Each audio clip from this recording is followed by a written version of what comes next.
এত সহজে জান্নাত পাওয়া যায় না।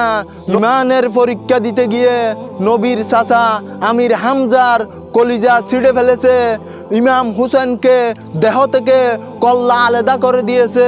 ইমানের পরীক্ষা দিতে গিয়ে শহীদ আল্লামা দেলোয়ার হোসেন সাইদি সাহেব 13 বছর কারাগারে থাকা লেগেছে। জালিমের হাতে মৃত্যুবরণ করতে হয়েছে। নবী ইব্রাহিম আলাইহিস সালামকে আগুনে ফুটতে হয়েছে। জাকারিয়া আলাইহিস সালামকে করত দিয়ে 2 টুকরা হওয়া লেগেছে। বেলালকে গলায় রশি লাগাইয়া টানছে। নবী মুহাম্মদ সাল্লাল্লাহু আলাইহি ওয়াসাল্লামকে কাঁচা দাঁত ভেঙে দিয়েছে।